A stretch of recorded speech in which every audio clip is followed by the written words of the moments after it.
of getting a 25% kicker because of the currency appreciation is much alive in the Chinese deposit. So the Wall Street is actually telling you to go ahead and invest in the Chinese currency and deposit. Sorry, it's only $20,000 per person. Well, switching topics, but staying on China for a minute, I'm sure many of you have now heard about, if not read, Amy Chua's memoir called The Battle Hymn of the Tiger Mother. This has received so much insane press, and it's, I guess it's well-founded too. This is a mother who wrote in the Wall Street Journal last week her excerpts from her book about parenting. Her parenting style is what some of us would describe as very severe, because she is very disciplined and controlling over her kids about what they can do and can't do. And as a result, what she's done, she's created a culture of success within her family. Her kids are super achievers. They're doing well in every subject, but it comes at a price. They're not allowed to go to sleepovers. They're not allowed to have extracurricular activities that she, as a mom, doesn't pick for them. So, of course, when this came out in the Wall Street Journal, there was all kinds of uproar in the community about whether that style of parenting is really a good thing and whether or not you're hindering the development of your child because you're controlling them so much. But, this story, if you read it, I certainly read it, and I thought, what's the big deal about this? Indian parents have been doing this for generations. This is nothing new. So many others too. They talk about that is so prevalent in many of the communities throughout the world where mothers are tigers.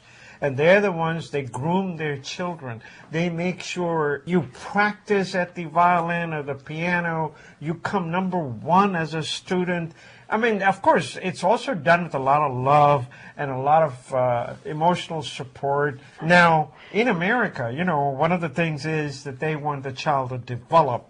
And that means they should be able to face almost any situation that presents itself, whereas they believe that the kids, parented by a tiger mom, somehow are inhibited and inept when they grow up. I mean, yeah, they're inventors, and they invent a lot of things, but they can't manage anything because they don't have people skills. Well, it's funny you say that. I mean, you can't argue with the culture of success, because if you look at how well India has done, especially in the last 20 years, you can attribute a lot of that to the culture around studying, about focusing on the career, about discipline in the early school years to make sure that the kids succeed. And in India, you have no choice because the competition is so stiff to get into those schools.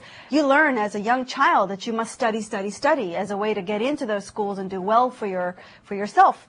But if you look at statistics, they also show that there is a high suicide rate among kids because of the pressure they feel to get into schools or the pressure they feel to do well in school. That's very true. So there is a dark side to the good that comes with being a very disciplined, being in a very disciplined environment. And that was the same point I would have made. A lot of people reacted to this on both sides. Oh, and this has been the most talked about story in the last 10 days that I have seen. By the way, the author is a professor, and she has written many books prior to this, but the amount of flack she's got on this is unbelievable. Of course, she also has a support from a lot of people, too. Well, I think in the Indian community, you'd find that a lot of people will say, well, there's nothing wrong with what she's doing. She's succeeding. At the end of the day, her kids are doing well in school, so how can you argue against that? But, the interesting thing will be what happens down the road as these kids get older that come out of these households. Are they going to be socially able to handle circumstances or environments that they're in? A lot of times, we find in the Indian community itself, when kids come out of that environment, they're not ready to handle the social environment of college once they get there, or social environment in general when they switch countries or switch environments. You learn a lot of that when you do things like sleepovers, and you go out on picnics, and you participate in extracurricular sports, and you learn what it's like to be part of a team, the team dynamic. Those are social skills that you learn and you pick up, and without those skills, you will not succeed in life either. It has to be a balance. That's so true. Amy Chua says she's not exactly the tiger mom of China. I mean, she's slightly westernized. She's not really putting down all the Western women, But she believes that when it comes to raising prodigy children, it is the Chinese mother or the Indian mother or the Ghanaian mother. It is not the Western mother. And that's why the Western mothers are flooded the New York Times story. Well, the question is, do you really want a prodigy child or do you want a child that's well-adjusted? I just think that the kids hopefully don't grow up wishing that they had experienced more.